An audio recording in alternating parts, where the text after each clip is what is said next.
What up, everybody? I want to say thank you for listening to this brand new episode of the No Rhyme or Reason podcast. We appreciate every single one of you for tuning in to our show. But there's a small problem. We need you to subscribe on your device, whatever it may be, whether you're checking us out on YouTube, whether you're checking us out on Facebook, no matter where you hear this, subscribe or follow the podcast so you can be alerted as to when we create a new episode for you. We've even added a link down in the description for you where you can just by one click subscribe on your favorite podcast app. Just in case you miss it, you got something going on, you're busy, we ask you to subscribe to the No Rhyme or Reason podcast. Enjoy the show. Yo, you are now tuned in to the No Rhyme or Reason podcast, presented to you by On The Map Music Group, featuring Icarus Gray, and I'm your homeboy WordPlay T.JAY. We deliver to you a dope conversation where we talk about everything for no reason at all. Tune in every Monday to join in on the conversation. And without any further delay, this is the No Rhyme or Reason podcast.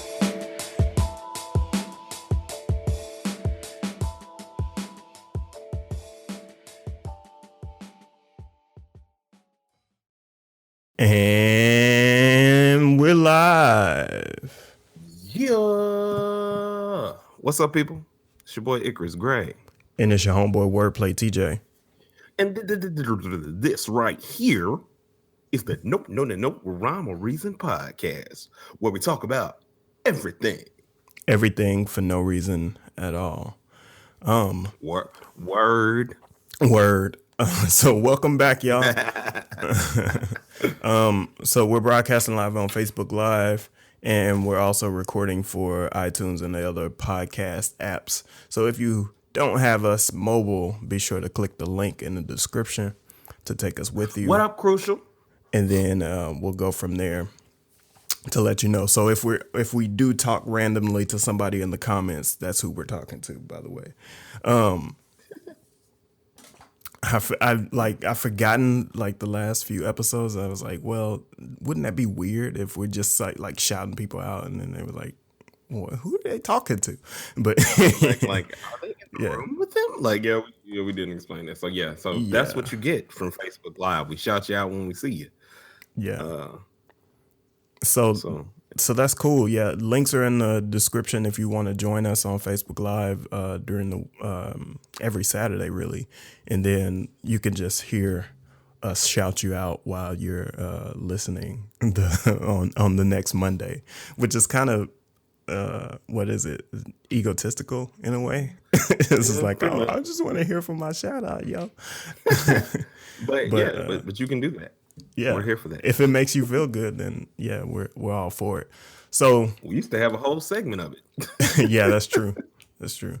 So talking about something light and something fun, we're talking about Drippin with Finesse for the 90's because I like how you did that. Yeah. Because sauce. I've been paying attention to culture, and especially the kids in the high schools and the middle schools. You are the culture king.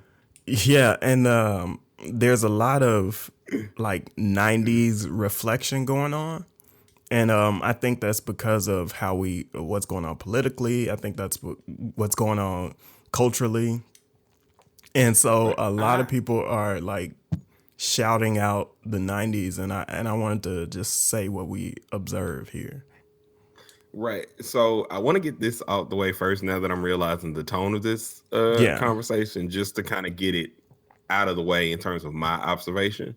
Mm-hmm. So I compared all of these different aspects in my head of why all the things you mentioned were back. And I'm not going to steal all the things you mentioned. I'm going to let you mention them later. Okay. And I'm going to start with saying in the 90's, there was a lot of things going on. It was the Rodney King beatings. It was, just every bad thing that was going on. There was a lot of things that we were not going to stand for. Police brutality and seeing Rodney King. Yeah. So people are still selling a lot of crack. The war on drugs and all of that was going on. So then you fast forward to now, and you've had all of the shootings, all of the recordings of the police brutality, and just a lot of different things that kind of harkens back to that energy, but not in the same way. Because it used to be we were blinded by those things, which is why when we saw that, or well, we weren't blinded, but seeing that on a larger scale, there was the push for the voice. Yeah. And so on top of all of the shootings and stuff that have happened to us, and on top of Trump being in office, I think that the resurgence is always revolved around that type of energy. But also, there's a lot of great aspects of why I think that the 90s are back. But I think that that's one of the... I mean, you're right on point with that, because essentially the only reason why we had the culture that we had, or we had the fashion that we had, or we had the music that we had, is because us as Black people felt oppressed. And the 90s was a perfect time to kind of reflect on that oppression, because there's a lot of similarities, right? So now you have, a wide gap between wealth inequality. Then you had a wide gap between wealth inequality. At the time, they were coming out of a dip in the stock market, right? So 1997, when the stock market crashed, in 2008, when the stock market crashed. So it's about, the same kind of vibe 10 years later, right? And man, and we're just kind of echoing history. Everybody says history repeats itself, and so all you got to do is really pay attention to what's going on, and that's exactly what's happening. It feels like the 90s to me. It feels like my childhood, right? Like, people out here being reckless as far as the kids are concerned, and then you gotta watch it back, right? But here's the lighter aspect of it. And I just wanted to get exactly. That was just the foundations for what I think has all of this. And also here's a distinct difference between the quote unquote woke person that's here now and that was then. See, back, and I was thinking about this. The 90s woke person there were two different kinds of person. There was a person that you would see there was Frankie on a different world. Yeah. Like there was the... But that it still Afrocentric. I don't find it to be... I find it to be exactly the same, almost. Yeah. So there was... That person to me was an anomaly. To me. Because there were more people who understood, had love of self, did things for themselves, so on and so forth. Like we were all a part of being ourselves in a way in the 90s. There was a push for that. Everybody wasn't all into conspiracies and going. They hadn't just read Malcolm X's manifesto and decided you doing it all wrong, King. Yeah. But then there are more of that now because there's more information, and it's not. I think more people have a voice now for it. Yeah, more because of social media, and more people are more people think that they are revealing secrets than they should, and it's just odd. It's like the person that still thinks every February you need to tell me, and y'all know I'm always complaining about this. You need to tell me how Black History Month shouldn't be Black History Month, but you will not do anything but post in February, and then you won't post any Black information through the rest of the year. Right. Because you'll just this is MLK weekend, by the way, so that's right on time, right? Talk about talk about Black stuff all year round if you're about that life.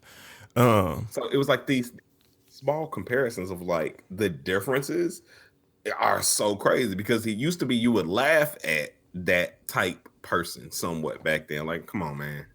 Bro, chill out. Baloney isn't a device to calm down, man. Calm down. But that was like the difference. I do think that they have more evidence and more foundation upon which they speak. And it's not just you're trying to get there. Yeah, I think a lot of people are still kind of sitting conspiracy theories. And the thing about conspiracy theories is that they take a lot of people to do the right thing at the right moment. And so they always are kind of baseless, you know. There are It also baseless.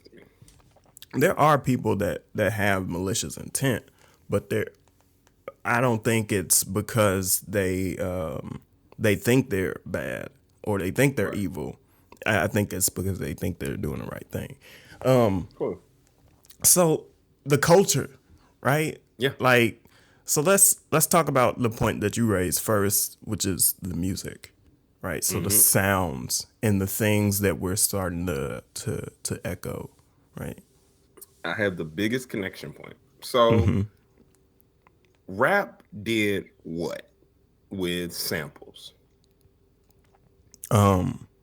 Rap took samples and transformed it into a new song, right? It's just basically a remix. But majority of the time, it was a connection point, or it should have been a connection point to the past. So to the past and to like an older person saying that, you know, listening to the song because they have a connection point to it, but they also kind of want to do it, but it normally didn't happen that way, right? Normally it just ended up being a thing. Well, nah, this ain't the right song. The original is, you know, like that's what it turned out to be. Now, if you look at the way Bruno Mars has done his whole thing, I feel like it's a more positive conversation because now you have it in a way to where you're tapping into this the 90s, you know, and all the songs that he made off the album. It's 24K Magic. Is that's the album, right? Yeah. Okay. I want to be sure. All of that energy is a connection point of conversation. So all of the young kids, all these people are listening to Bruno Mars. All of us are getting up like, oh man, like, oh, I like this because this reminds me of this. And instead of it feeling like there's some sort of aggressive conversation because he is a pop R&B singer, you feel like you're able to take that 90s rap, that 90s flavor, and give it to a new generation without it feeling like you're quote unquote stealing. Like I haven't seen all that. Well, that's because like, more people are getting paid off them samples now. Yeah. Than it once was. And then, you know, those samples are being created by people that love the history of music. So Mark Ronson is the executive producer for that album. And Mark is incredible. He's worked with Lady Gaga, Wale, and a bunch of other people. And when he sits down to work a sample, he knows the sample from the time the sample was originated to the time that and every other time that it's been recreated. Right? He knows every hand that's touched that sample, and he understands the history of it, and so he's able to give it a life that reflects the path of that sample. And that's the thing, is that connecting with the older music is a bigger deal. If you remember through the 2000s, a lot of the music was just Fruity Loops and synthetic samples, right? Synthetic instruments. It wasn't all based on So the warmth was a little bit different. There wasn't a lot of warmth really. No, there was just boom boom boom boom boom boom that thing, and you know, adding all kinds of. So shout out to the Snap movement, and even folks like Jeezy. Like, you could hear it even when he didn't use samples in the song. You could hear different instruments were played on like a synthesizer or something, you know what I mean? Like some type of not real instrumentation. And that lends to the feeling of the music, right? It's a little bit more tangible. It felt like what it was. Like, soulful. Especially if you're speaking about Jeezy, like Jeezy's felt like the struggle that he'd gone through, and that came across without having a sample because it was so stripped. Versus like whenever you heard samples in late 90s, early 2000s, mid 2000s, or not mid 2000s, we're technically.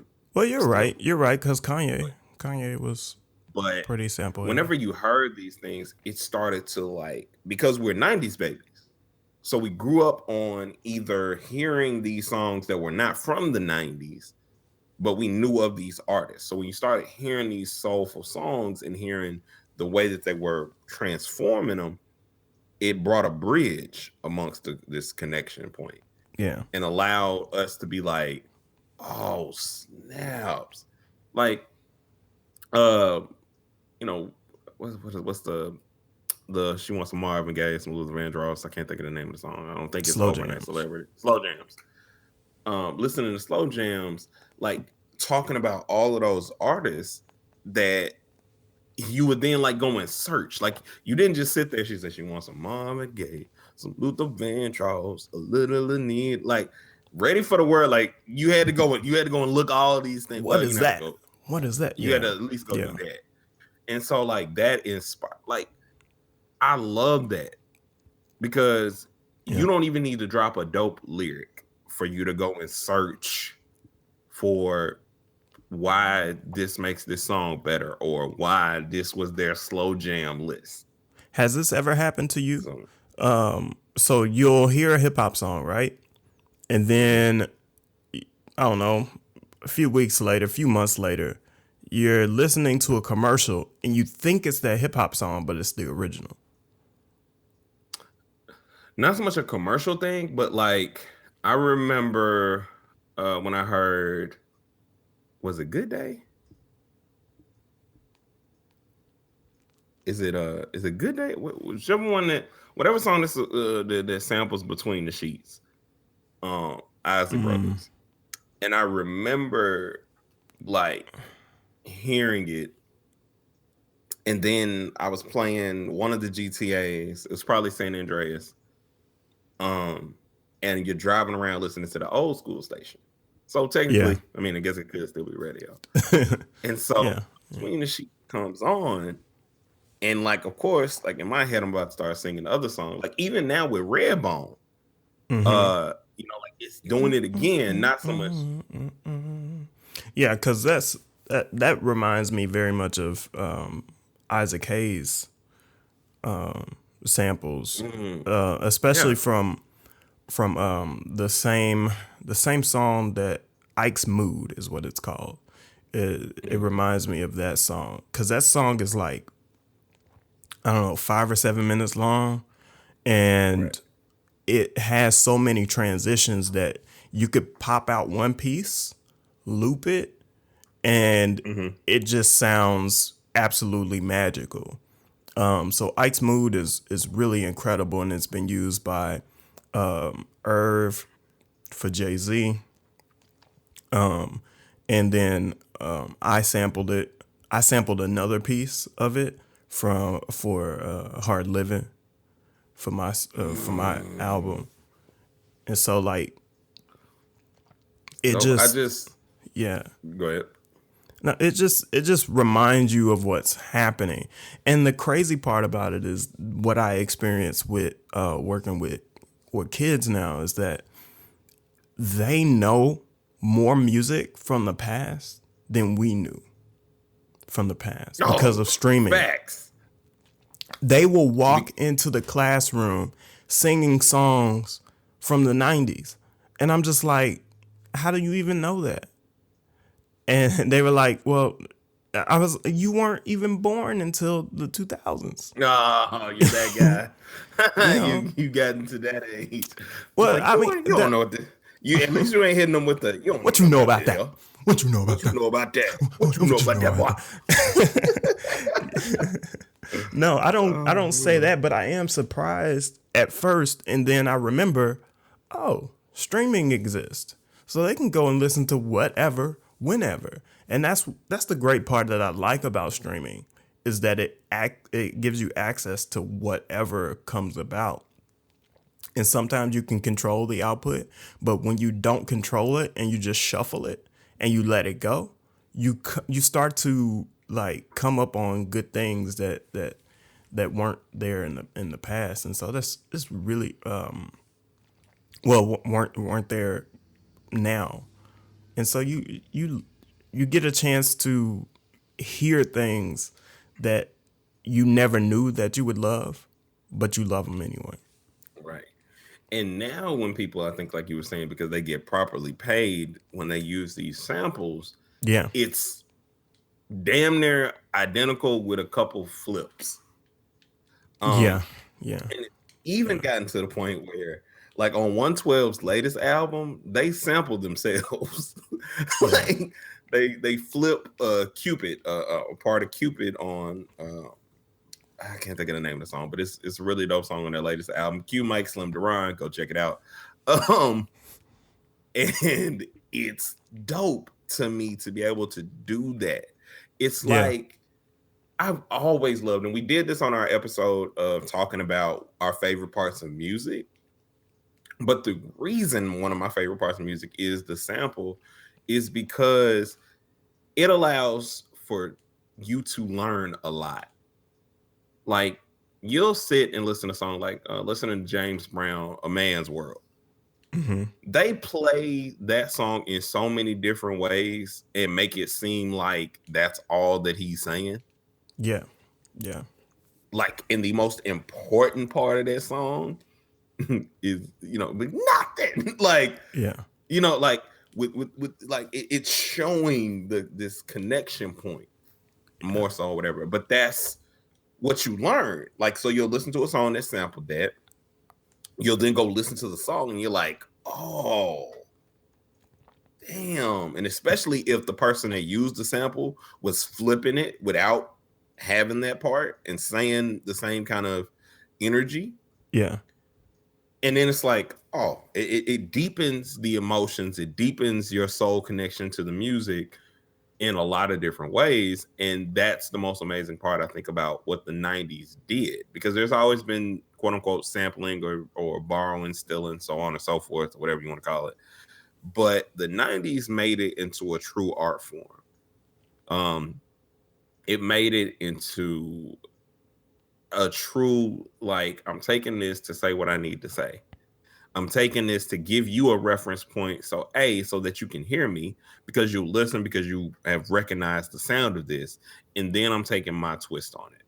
And I think that a lot of that has come back, whether as you were saying, like with the hairstyles and just the general culture has kind of come back. Black Panther being about to come out. And I know how many of us are about to like show up and show out. Yeah. Well, I mean, we see the headlines. The pre-sale tickets are the most in Marvel history currently. Oh, just a precursor to say, or not a precursor, but a small and slight warning. This is going to be huge for the culture. Period. Mm-hmm. So, with that in mind, please understand that there are a lot of people who are not going to like that. Just be aware. Like, and don't fall into all the headlines that are going to come out, because they're going to come out. Mm-hmm. Don't give that energy and take the energy away from what is going to be a huge, monumentous day for us and the culture. Because they are going to try it.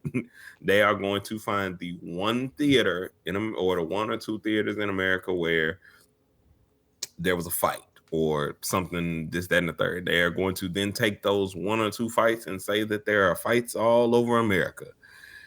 They are going to do all kinds of things, but do not allow them to take the energy from the culture, because we are in an amazing space right now. And also go not only support the music, the movie, but support the music and support the soundtrack that Kendrick Lamar is going to be in charge of the soundtrack. So,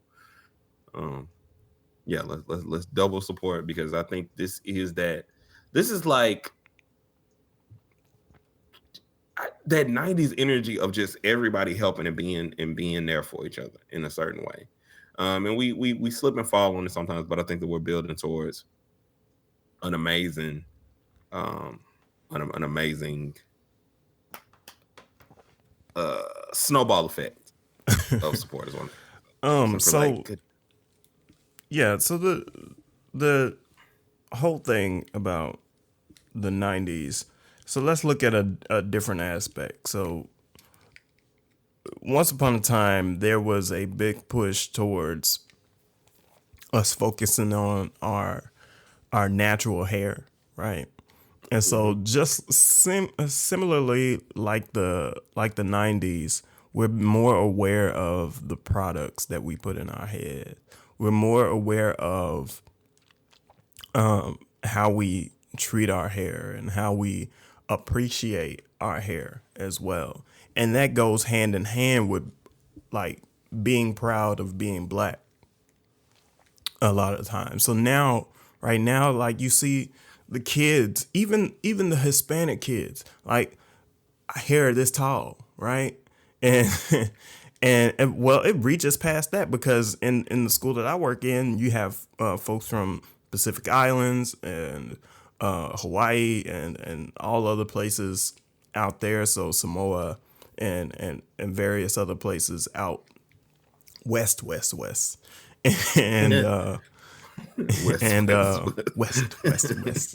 and man, it's just so great to see.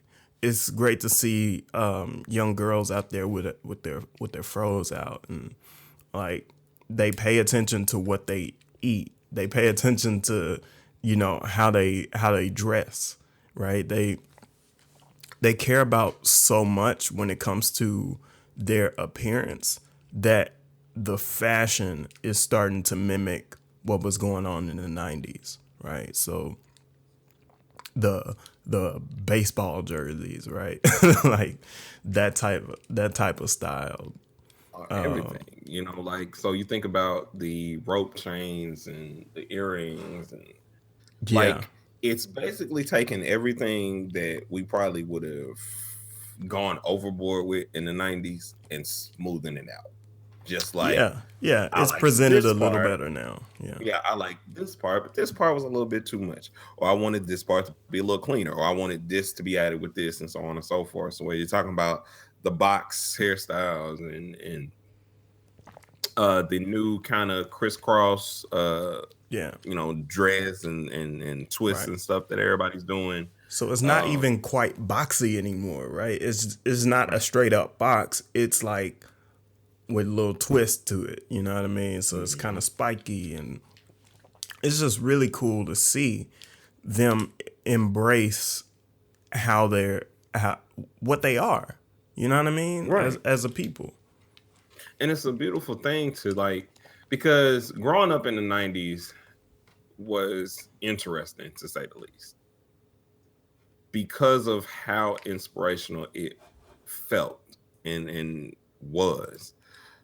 So we had a whole thing about everything that we gained from our elementary school, but that was because of the 90s influence in a lot of different ways. Like there were a lot of things that we were taught, a lot of things that we were privy to and were able to see that made us great. And then like when you got into the 2000s, this is why we were breaking down barriers and walls and trying to go further than we've gone before, is because of everything that we had heard before us. All of the different artists, we were like, well, now I want to make a name for myself, given everything that I learned from them. It's the reason you and I have such love for so many different styles of rapping. Like I can't listen to Jay and Big and just come out here and not be that energy that I saw. Yeah. So it makes us unique as artists, because it gives us a perspective of we know our history and we know what we grew up on, but we can also embrace what's happening now. So when it comes to rapping, I'm starting to have a hybrid style, right? It's starting to mix with the current culture. And so it sounds a little trap bass, and it sounds a little upbeat, but or it sounds like I'm using triplets, right, from time to time. But most of the time I'm in a pocket, right? And I'm not overhyping the rap, so to speak, right? It's Right. just we are really in tune with what was going on then, and so the similarities are starting to stand out more and more and more, and it's really really really incredible to me. Shout out to the Vox for their video on the triplets. I love their lyrical breakdown videos. I had just watched that, which is why I was like, haha, triplets. Yeah, Um, yeah. but And well, we know triplets stand the test of time as far right, and it's not that something those patterns.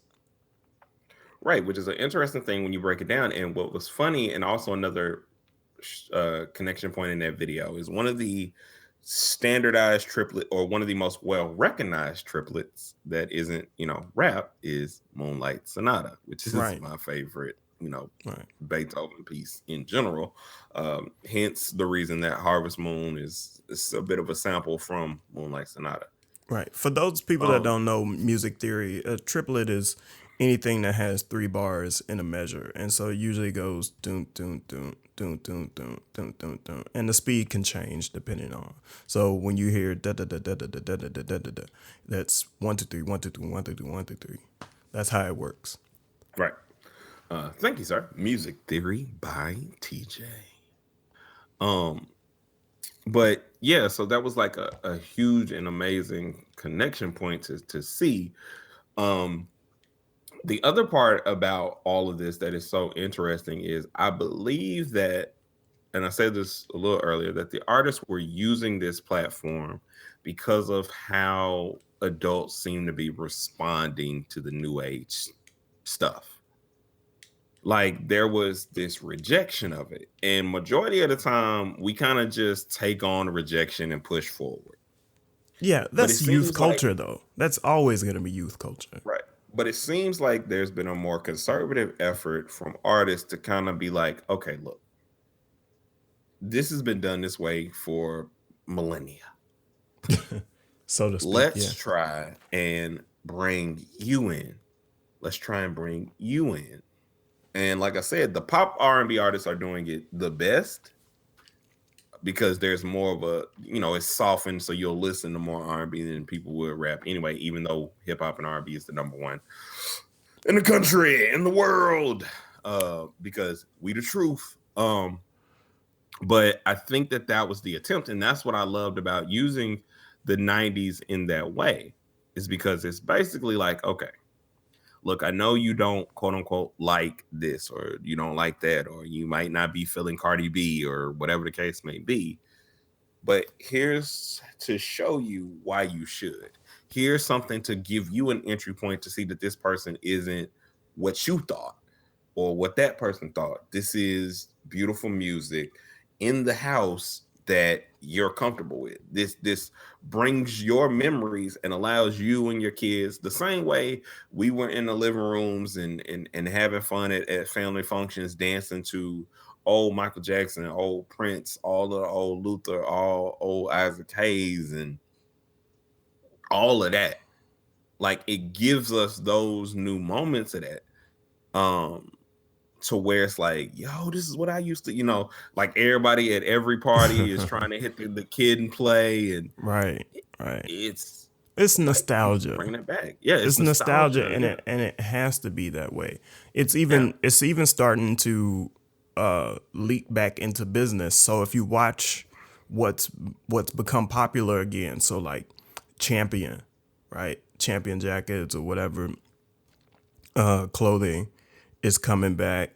K Swiss, right? Partnering up with entrepreneurs and other hip hop artists. there's a lot of brands from the 90s that are popping again now. That's Right. because Supreme a 90s thing? I can't say for sure. I'm not 100%. Well, Fubu's coming back, or is But back, I should say. Stussy, what else? There's a lot of Adidas things that were definitely doing that thing a little, definitely now with the creators in terms of them and what they're pushing now. Also, real quick, shout out, what up, Brian? And what up, Quincy was here, but shout out to you and shout out to Steven for coming back and joining with us. yeah. Again this So week. that's those are all the good parts and the things that I think are kind of hitting back to real life. And it's not that we can go in depth about anything or anything like that, but maybe we should switch focus to sort of what do you like most about the 90s, and like what resonates with you today that stuck with you then.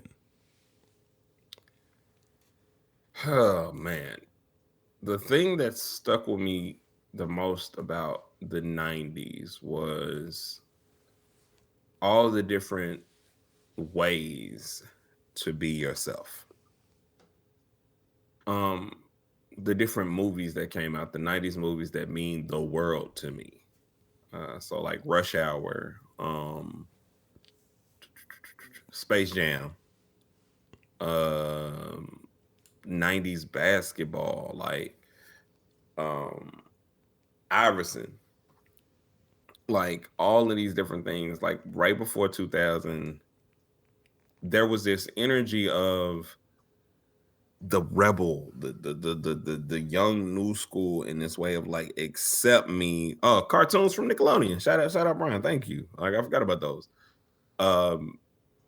That stuck with me. The way that they told stories in those cartoons. So 90s cartoons, and now that he's got me on a tangent here because I'm saying it, were like the most amazing thing in the world to me, because I got the morals that they were trying to give you. I got the great storytelling that they were also doing. Like, Hey Arnold is by far one of the best cartoons, period. That Doug, in terms of their diversity. Rugrats is always going to be amazing. And then there were still lines that were pushed where, with like Ren and Stimpy and stuff like that. So the energy and stuff that I remember then was just kind of like the way everything was kind of fun. Yeah. It was fun and it taught you in a way that didn't feel like it was trying to force you. It was just like, sit back, relax, watch the show.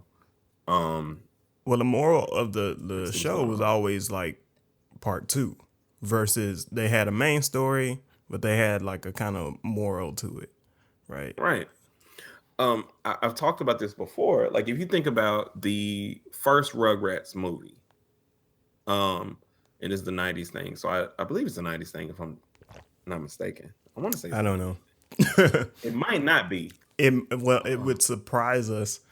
Most of the time, it probably surprise us if it was, because it feels like just yesterday.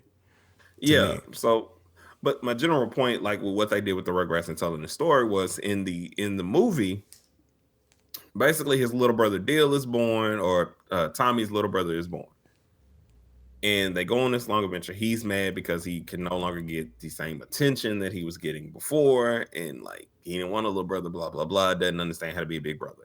They teach all of this in the movie, and I thought about like how they go about doing that nowadays. Mm-hmm. And the only equivalent I have that I've seen is Boss Baby.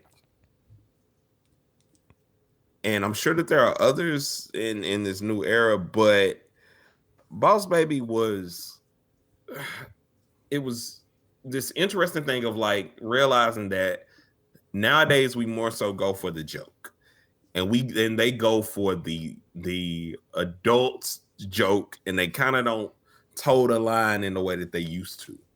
It's just like, if you gonna get it, you gonna get it. Like, it's a lot of a lot of different different kind of humor that's just like, I don't know about this, or I don't know about that. And we're not as sensitive as we were then, or we may be. Depending, it takes. Maybe I should say it this way: it takes a lot more to get us to cover our mouth than it did then, right? Yeah. But but that was the thing, is like, you didn't have to, like, how much, like, where we grew up. So you knew how much we knew, like, about life and reality. And there was no need to try and tell me about reality in other places or so extra strong.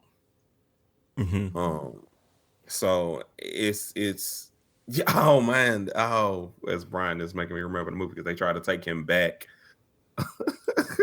to like wherever he came from, because they don't know where babies come from. Oh God, 90s. But that was the thing, is there was this innocence. There was this innocence amongst all of this fuck shit, for lack of a better term. And now it's kind of like, not only can you not have this moment of innocence, you kind of just, you're not allowed to in a lot of different ways. And whereas, like, you could probably go back and watch all of these cartoons and find all kinds of landmines that are like, whoa. Yeah. But I feel like nowadays it's kind of like, so think about like cartoons, the writers used to have more of a balance of, okay, this is for kids, but it's a cartoon medium. Nowadays, without the 90s, I feel like they kind of push their own agendas versus the point that they're trying to make. So whether it's all of like the cartoons on Cartoon Network, like there's this, like Dexter's Laboratory used to have all kinds of jokes and all kinds of fun stuff, and then you get to things like Adventure Time, where it's like, if you watch all of Adventure Time or read the things on the background of it, it's just different. So I think the thing that I enjoyed the most about the 90s is just the general appreciation for giving knowledge and giving lessons without feeling like a Dare commercial, or it didn't feel like Dare was coming to my school. It felt like, you're trying to teach me something. You're teaching me something. They're not trying to scare you straight. You're not trying to scare me straight. You're just telling me that, okay, sometimes life gets very difficult. Here's how you deal with it. You're telling me in a kid's movie how to, like, if you're a young kid and you're dealing with siblings, like how I now need to kind of adjust. And that's something that I appreciated about the 90s, is the lessons that were taught. Like, there was fun to be had, and there's a lot of party songs and stuff that we would get down to, but it just felt more like there was a teaching hand that was trying to guide us into that next step. And I don't know how much I feel that now. So I think that the thing in the 90s that I miss the most, or that I resonate most with, is the way parties used to be. And, as a kid, like, I was at my grandparents a lot of times. So my aunt and my uncle would always take us to parties. What's up, Unc? Ain't it a coincidence that he jumps into the So there'd be these parties going on, and either my uncle would be DJing or something be going on. He'd be a part of the thing, and the parties were just different. It felt different, right? And it felt good. It felt like you were enjoying yourself. Nowadays, it's hard to have a party and even look somebody in the eye at any point in time, right? Or even feel like you can have a conversation with somebody. And it's not that I really care that much about cell phones and all that stuff, but it's just the enjoyment factor, right? I think it's different. Oh man, you know what? You brought that up, and I thought about that too. Like, that is something that I used to enjoy in the 90s that I think is a lot different now, is you kind of had to be there. Like, even if we were going to take pictures, right? The process of taking pictures was like, it wasn't like, oh, I'm going to take these pictures right, and instantly get to enjoy this. Like, it's like, okay, I'm going to take these pictures. I'm gonna drop them off at Walmart. I'm gonna go on with my life. I'm actually going to enjoy the concert because I took a couple pictures. I hope they turned out all right. But then I get back to the show. Yeah. You gotta stand still for like 10 seconds past the time the flash happened, just in case. Man, just in case. You had to make sure you wound it up and all this other stuff. And like there were all of these things that still kept you tied. It wasn't so instant that it's just like, okay, let me check this out. Is my selfie right? Did I get this good picture of insert artist here or insert celebrity here? Yeah. You don't know until you develop it half the time. That used to be the funnest thing in the instant world. Thing where you got to shake it up. And you remember how fun that used to be? Like it's back now. Back now. A lot of people have the little Polaroid instant things, right? The new ones. Right, but like the difference being is like, and this is what I mean by enjoying it instantly. Like even though they have the instant, so you used to pay your money to get these Polaroids done. And like if you were like at a wedding or somewhere like that, like there could be times where you would be upset about how a picture turned out. But majority of the time, you just be like, oh man, what was this? Or how did I take this? And like there was more of this excitement about what it is that I did or what it is that I took. Versus like, I need to know now because I don't want, like, there wasn't this fear of like how bad yes, the Kodak joints and payphones. I never used well, I can't say I never used a payphone. I'm pretty sure I used a payphone at least once. I saw a payphone in a movie recently and I was like, what is that? Like you'd be hard pressed to find a payphone now. Like why? Like and then use it about that, and then use it like, and it not be like how essential payphones used to be for the life of crime. Like, don't call on your house phone. Call on the payphone around the corner to leave a bag in the yeah, like somebody was like, you know what? Let's make it easier. And then we just got caught up in it. Yeah. But yeah, that was 90s too. Cassette tapes, recording. Yeah. And now how easy recording is. Like it's mirroring one another. Like because like early 90s, late 90s, it was easy to kind of record music by whatever standard you were trying to do it. But then, somewhere around the way, it got a little bit more difficult because they wanted you to have this and wanted you to have this and all this different stuff was coming out. The Delta gas. Oh man. Roosevelt and MLK. Shout out. That's South End.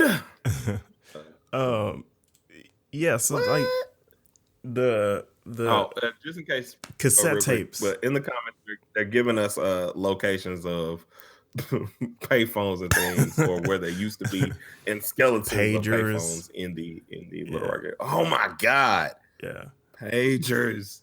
Yeah, I used to hit up Grandpa on the pager from like school or something like that. And that's always the craziest text him that we used send him a certain number. Well, not the craziest thing, but like think about that. We used to have to call a number to let you know to call another number. Yeah. That's all it did. Yeah. So yeah, cassettes. So Brian brought up cassettes, and you brought up cassettes. Mm-hmm. And the numbers are starting to come in. Cassette tapes are starting to sell again. From just as merchandise for different things. Records are selling again. And they go up every year. So cassette tapes are selling, I think, 100% more than they were last year. And so, like, you remember where you'd have to go and make a cassette tape with the radio, and like if you missed the part of the song that you wanted to start at, then you had to wait for that song to play again, and so you didn't want to leave the radio. And as soon as you left is when they started playing it again. You're causing me all kinds of anxiety right now. You know how long it took me to get Joe I Want to Know on a cassette tape, on a mixtape, where I was trying to get all my R&B songs that I liked.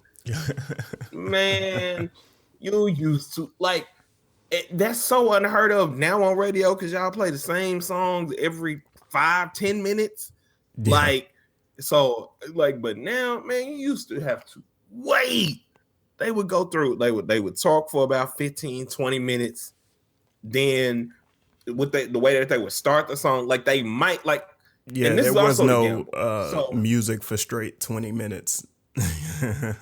No, but then also there wasn't, they might not play all of the song on this go round. Yeah. Because they might cut in a certain part, and you out. Like, man, you used to learn like songs. Used to learn how long songs actually were, and be like, what are they? Because they had radio edits. They had way more radio edits than what we do now. Yeah. Boy, yeah, your uncle just I didn't know how my voice sounded until I started recording it on cassette tapes. Same. That was my first experience with it. Like, I remember me, shout out to my homeboy Green, him, my boy Crucial, and we recorded on a cassette tape. Mm-hmm. And I literally thought that we just done a whole bunch of freestyle. Like, we didn't make no actual song. Like, we would come back in, like, repeat choruses when we thought you're supposed to repeat choruses, blah, blah, blah. And I remember my guy, Richie Rich, used to go to school with him, church with him. Shout out my boy, Richie Rich. And he was down working with Lil Jon and I can't think of his label or whatever Lil Jon's label was, or whatever. Yeah. Crunk, whatever. Anyway, point being, like, so we're trying to like give him this cassette tape to give to somebody to listen to, like, with no kind of recording anything. I'm just been rapping. Like, literally living in a time capsule and not knowing it, man. It was crazy. Yeah. So, yeah, that's the thing, is like all this stuff was pretty magical for us. Right. And gosh, it used to be just hard work to kind of do a lot of things. Right. Now you can get it done in a quick second, right? So recording music here at the house versus recording then, you'd be hard pressed to even think about where to go record. We are recording a conversation now that is not on the phone, but is online, and my audio is going to come through clear as if we are on the phone, and we're able to post it everywhere, like instantly. Yeah, worldwide. Yeah.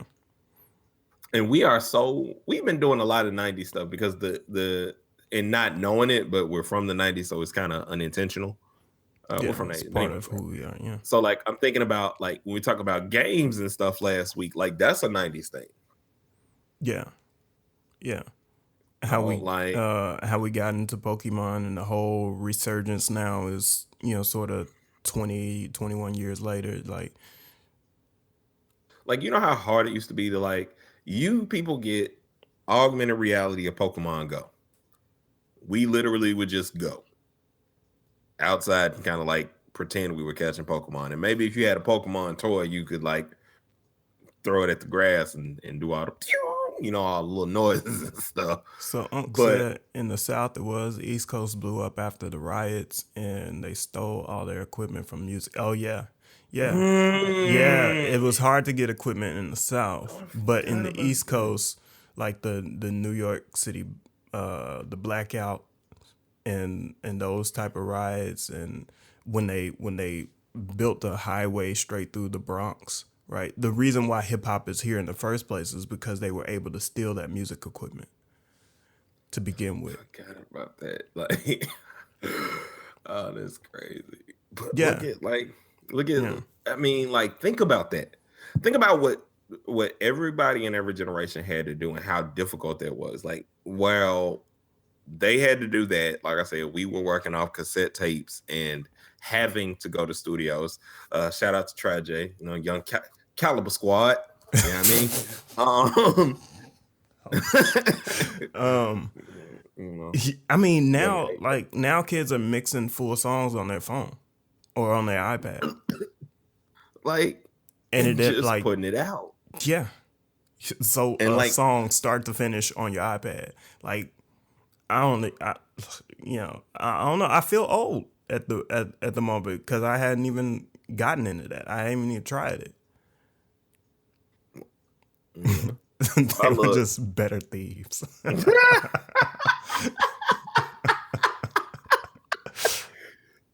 Look, check it out, man. But that's, it's that's the beauty and the magic of all of this, man. The thing that I love the most about why I think hip hop is so important is because the hip hop in the 90's gave birth to everything. No matter what people feel about the new age, this, that, and the third, is that's what we gave birth to. And we gave birth to it because we nurtured it with protection, a certain level of protection. Yeah. So like you think about who the people who were around in the 90's that didn't allow us to go in the gang culture and so on and so forth. That's the reason we're able to be who we are today. Yeah. Because And that wasn't allowed. That was not no room for that. it's always expanding, it's always getting better, and it's always turning out to be going in the right direction. So I mean, even what we're going through politically, like, this mimics exactly what happened in the 80's. And so after we get out of it, like, imagine what this new era is going to be, right? 2020 beyond. Even if he stays in office 4 years, which I don't believe is likely, but like, imagine what kind of celebrations there's gonna be when Like when that shit goes down. You know? that's incredible. Only because like the funniest statements I've ever heard is Bush is now not as horrible to me. And I never thought that would be possible. Yeah. So Bush Like one was worse than Bush two, from like what it seems like. think about that. Like think about that. Like I used to think Bush was a complete and utter idiot. Like I'm like, man, you don't know how to, like, this dude is dumb. And then, I'm not gonna even go any further, but then it's just like, what is going on right now? Like, even he didn't do that. Like, he was at least smart enough to, like, you know what? I'm not gonna be near a hot mic saying all this stuff that I'm out here doing.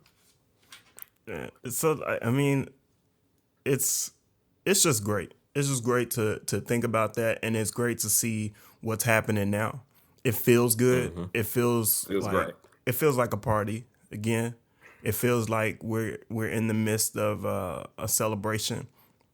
It feels like we're not worried about what's going on politically. We're gonna do it ourselves. We're gonna take it upon our own backs, and that's the biggest point that I wanted to point out, is that us in Black culture, we're ready to, like, kind of do it ourselves. We're not asking for Right. anybody to help us out.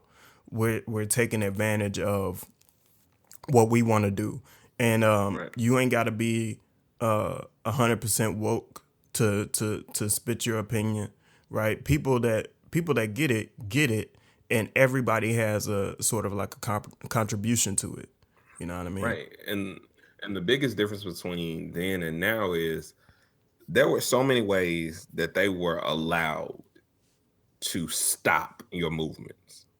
Whether it's burning down Black Wall Street, the list goes on and on and on. There's no allowing that to happen now. No. You will fight for your rights. You have more evidence, you have more knowledge, and we are culminating every bit of the melting pot that came from the 90's, that came from the early 2000s into now. Yeah. The reason that, if I believe that everything that we stand for, whether I believe Black Lives Matter, so on and so forth, spurned everything else of everybody else standing up in the way that they've been standing up. Yeah.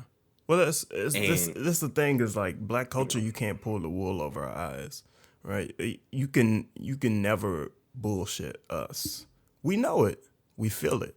And that's the one thing that we can hold on to forever, even if even if it takes longer for things to improve, even if it's still a while before things get to looking like everything's on an equal playing ground, we will always have that bullshit filter. Like you can't Right. pull it. You can't pull it on us. You know. Right.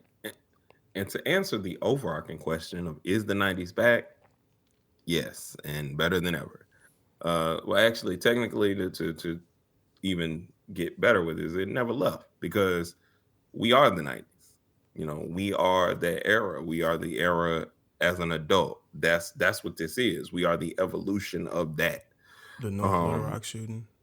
Have you heard about that? no, I hadn't heard about it.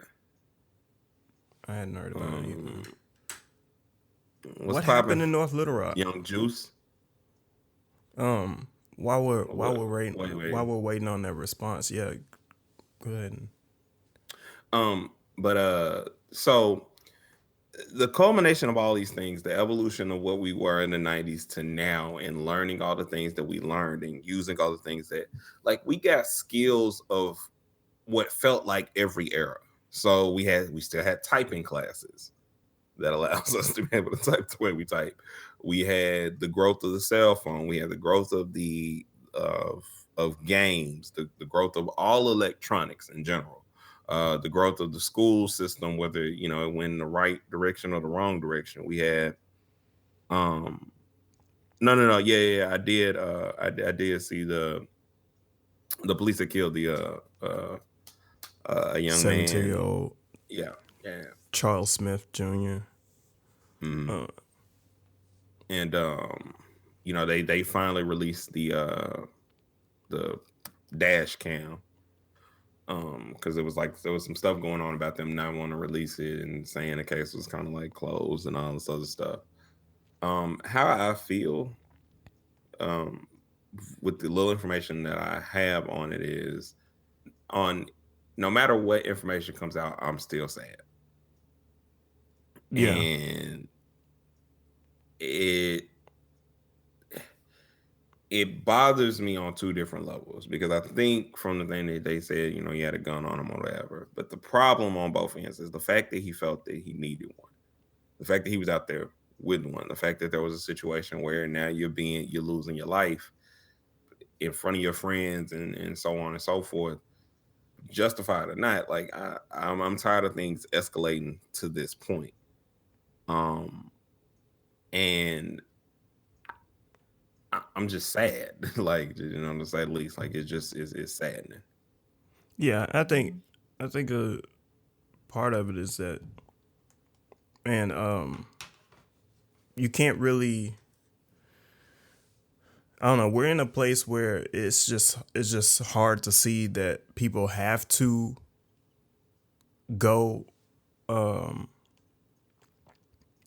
this over and over again. You know what I mean? Like, the only reason why he felt like he needed to even protect himself or get aggressive or do this or do that is because he's scared of the system anyway, right? So us being afraid of the system and not trusting the system is a part of the problem. There needs to be a system we trust, that we can rely on, that wouldn't put us in jail for misdemeanors, right, and things of that nature, right, and the prison system being broken in general, right. So even though the 90s are reflective of what's going on today, there's a lot of things that are still happening that echo what was going on then, and we got a way to kind of climb out of it. Yeah, we got a long ways, but the general, just to kind of, like I said, brighten it back up, because I definitely don't want to end on a depressingly sad note like that. The evolution of everything that has gone on is that it's allowed us to be better, and even regardless of whether the shooting was justified, so on and so forth, being able to instantly have the knowledge, whereas there were years where mothers and stuff in the 90s were not even allowed to know what happened to their baby boy or baby girl. They just didn't come home, or they found them dead somewhere. Well, the report is always biased, regardless of the situation. Yeah, like having the information versus not having it at least allows us to have the choice of opinion, the choice of fact, so on and so forth. Like having more of that, I will not be as sad as it is to continuously see all these different things. I would not be dismissive of having it. So yeah. But anyway, so yeah, like let's go ahead and wrap up. And I think we should just remember that the fun parts of what we like, and even though things used to be a little bit harder back then, things used to be a little bit different back then. Like now we're seeing it. We're seeing the good. We're seeing the bad. We're seeing all of it. But after we come out of it, we're gonna expand a little bit more. And that's what I like about the 90s. That's what I like about the music that's coming out right now.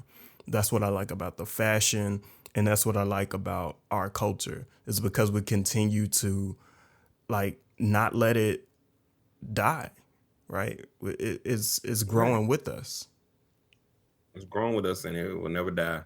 I appreciate all the conversation and things that we've had today. So if you want to join in on the conversation, make sure that you subscribe to the podcast on iTunes and everywhere that we are placed, Google Play, so on and so forth. So you can be notified every week that we go live. Make sure you subscribe to us on Facebook by hitting the like button so you can join in on the conversation every week Saturday, after yeah. week after week after week, never missing a beat.